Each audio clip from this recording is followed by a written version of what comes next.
তো বন্ধুরা, এটা হচ্ছে সেই জাগ্রত মা মনসার মন্দির। তো এখানে কিন্তু অনেক বাইরের থেকে মানুষজন আসে, ভিড় জমায়। তো এখানে অনেক বাইরের থেকে মানুষজন আসে ভূত প্রেত ছাড়ানোর জন্য, আর এবং যাদের মানসিক থাকে তারা মানসিক শোধ করার জন্য আসে। এখানে অনেক দূর দূর থেকে মানুষ আসে, ভিড় জমায়।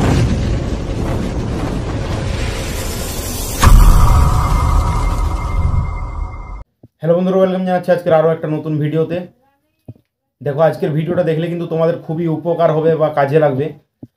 দেখো, আজকে যাচ্ছি একটা বন্ধুর বাড়িতে, মনসা পুজোর নিমন্ত্রণ আছে। আর সেখানে মনসা মা কিন্তু খুবই জাগ্রত। এই ভিডিওটা কিন্তু অনেকদিন আগে আপলোড করেছিলাম, মিনি ব্লগ। যে ভিডিওটার টাইটেল ছিল বন্ধুর বাড়িতে যাচ্ছি মনসা পুজো দেখতে সাইকেল নিয়ে। এবং সাইকেল নিয়ে গেছিলাম আমি। এইখান থেকে বেশি দূর না, মানে সুনুক পাহাড়ি থেকে বাংলাইনপুর যাওয়ার রাস্তায় যে বন্ধন মুড়ির মিলটা পড়বে, সেইখান থেকে কিন্তু ডান দিকে যে রাস্তাটা, সেই রাস্তা দিয়ে গেলেই কিন্তু তোমরা পৌঁছে যাবে নিয়ামতপুর। এবং যে গ্রামটা, যে মনসা ঠাকুরের মন্দিরটা আছে বা মনসা মা যেখানে আছে, সেই গ্রামটার নাম হচ্ছে নিয়ামতপুর। তো চলো এখন নিয়ামতপুরে যাই, এবং তোমরা ভিডিওটা দেখতে থাকো। আশা করছি তোমাদের খুব কাজে লাগবে ভিডিওটা সম্পূর্ণ দেখলে। এইখানে কিন্তু ভূত প্রেত সমস্ত কিছু ছাড়ানো হয়। এই মন্দিরে গেলে কিন্তু তোমরা ঘুরে আসবে না, অনেক বিপদের হাত থেকে মুক্তি পাবে। তো চলো ভিডিওটা দেখতে থাকো সম্পূর্ণ। তো বন্ধুরা, এখন পৌঁছে গেছি যে গ্রামটা দেখতে পাচ্ছ। গ্রামে ঢোকার পথে দেখতে পাচ্ছ মন্দিরটা, তোমরা দেখতে পাবে সামনেই মন্দিরটা। মানে গ্রামে ঢোকার আগেই সবার প্রথমেই মন্দিরটাই দেখতে পাবে তোমরা, মানে মন্দিরটা। তো বন্ধুরা, এই গ্রামে তোমরা আস্তে আস্তে সবার প্রথমেই কিন্তু এই মন্দিরটা পড়বে, এবং এই রাস্তা দিয়ে মানে সোজা এলেই সবার প্রথমেই যে মন্দিরটা সেটা দেখতে পাবে। তো চলো, এখন পুজো হচ্ছে, তার জন্য দেখতে পাচ্ছ লাইটিংয়ের গেট দেওয়া আছে সামনে। আর এই মনসা পুজো কিন্তু খুবই জাঁকজমাটভাবে হয়। প্রচুর মানুষ আসে পুজো দেওয়ার জন্য, যারা মানে ভূত প্রেত ছাড়ানোর জন্য আসে এবং তাদের কাজ সম্পূর্ণ হয়। তারা কিন্তু এখানে মানসিক করে মানসিক শোধ করার জন্য প্রচুর বাইরের থেকে মানুষজন আসে, ভিড় জমায় পুজো দেওয়ার জন্য, মানসিক শোধ করার জন্য। তো এই হচ্ছে সেই জাগ্রত মা মনসার মন্দির। তো চলো মা মনসার দর্শনটা করি এবং তোমাদেরকেও দর্শনটা করাই। এই যে দেখতে পাচ্ছ সেই জাগ্রত মা মনসা। তো এখানে কিন্তু প্রায় পুরো গ্রামটা ঘুরলাম, সব জায়গায় কিন্তু মানে মনসা মন্দিরটাই বেশি আছে। তো বন্ধুরা, এখানে দেখতে পাচ্ছ সমস্ত কিছু ভোগ সাজানো আছে মা মনসার মন্দিরে। আর এখানে দেখতে পাচ্ছ মেশিনগুলো, জাস্ট একবার দেখো কতগুলো মেশিন, মানে বক্স, বুঝতে পারছো, মানে সেই লেভেলের আজকে এনজয় হবে রাত্রেবেলায়। এই যে দেখতে পাচ্ছ এখানে বক্সগুলো সাজানো আছে, এই যে তিরপল ঢাকা দেওয়া আছে। তো বন্ধুরা, এখানে এখন একটা মনসা পুজো হচ্ছে এবং ওই সাইডে আর একটা মনসা পুজো হচ্ছে।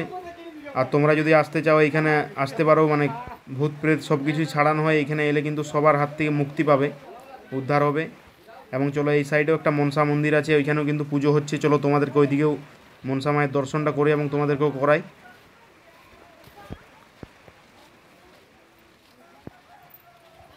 এই যে এখন পৌঁছে গেছি আমি মা মনসার মন্দিরের কাছে।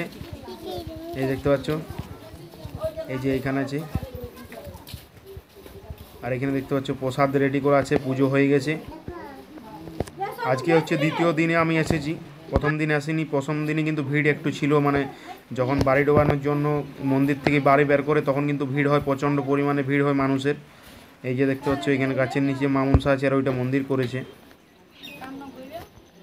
তো বন্ধুরা, দুপুরবেলায় খাওয়া দাওয়া করে এখন আমি মন্দিরে আছি, মন্দিরে বসে আছি। তো চলো এরপর সন্ধেবেলায় কথা হচ্ছে বা দেখা হচ্ছে। তো বন্ধুরা, সন্ধে হয়ে গেছে, দেখতে পাচ্ছি এখানে দাদা ভাইরা সব নাচ করছে, এনজয় করছে আর কি। মানে এটা তো প্রত্যেকটা জায়গাতেই পুজো হলে একটু এনজয়, তো নিজেদের গ্রামে পুজো হলে অবশ্যই একটু এনজয় হবে, সেরা লেভেলের। দেখতে পাচ্ছ মন প্রাণ খুলে সবাই নাচ করছে। তো আর কিছুক্ষণ পরে আমরাও একটু নাচ করব, এনজয় করব আর কি। তো এখানে মানে মানুষ খুবই ভালো, মানে সবার সাথে মিশলাম। মানুষ কিন্তু এখানে গ্রামের খুবই ভালো সবাই। তো বন্ধুরা, কিছুক্ষণ সবার নাচ দেখার পরে এখন কিন্তু আমরাও এরপর নাচ করবো। এই যে দেখতে পাচ্ছি এখানে বাপ্পাদা, এই যে এটা হচ্ছে আমার বন্ধু, এর সাথে এসেছি। আর এই যে হচ্ছে এটা হচ্ছে বাপ্পাদার একটা মানে ভাইপো না কাকা। এই যে দেখতে পাচ্ছি এখন বাপ্পাদা, আমি এই যে নাচ করছি, এই যে বাপ্পাদা আমার পিছনে আছে। মানে সেই লেভেলের এনজয় হয়, মানে বলে বোঝানো যাবে না এনজয়টা। তো বন্ধুরা, কালকে রাত্রেবেলা বেশ ভালো এনজয় হলো আর কি। আজকে সকাল হয়ে গেছে, দেখতে পাচ্ছি এখন কিন্তু স্নান করা হয়ে গেছে। সকালে স্নান করলাম, মানে পুরো শরীরটা ফ্রেশ হয়ে গেল। এখন কিন্তু এই যে বাপ্পাদাতে মানে নিয়ামতপুর যে গ্রামে প্রবেশ করার পথেই সবার প্রথমে পড়বে এই মন্দিরটা, এটা হচ্ছে গ্রাম থান। তো চলো এই গ্রাম থানটা তোমাদেরকে ঘুরে দেখাই। খুব সুন্দর একটা মানে মন্দির। এই যে দেখতে পাচ্ছ রাস্তার সাইডে কিন্তু এই মন্দিরটা। তো চলো মন্দিরের ভিতরে প্রবেশ করি এবং তোমাদেরকে ঘুরে দেখাই পুরো মন্দিরটা। এই যে দেখতে পাচ্ছ গেটটা, বাপ্পাদা আছে ভিতরে।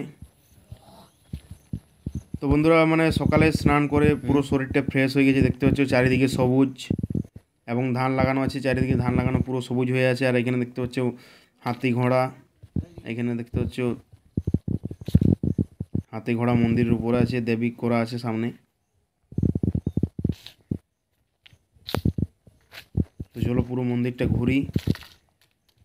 এই দেখতে পাচ্ছ এখানে বাপ্পাদা দাঁড়িয়ে আছে, আর এই দেখতে পাচ্ছ চারদিকে ধান লাগানো আছে পুরো সবুজ, এবং এখানে খেজুর গাছ, আর এখানে অর্জুন গাছ বড় গাছ, তার নিচে আছে ঠাকুর।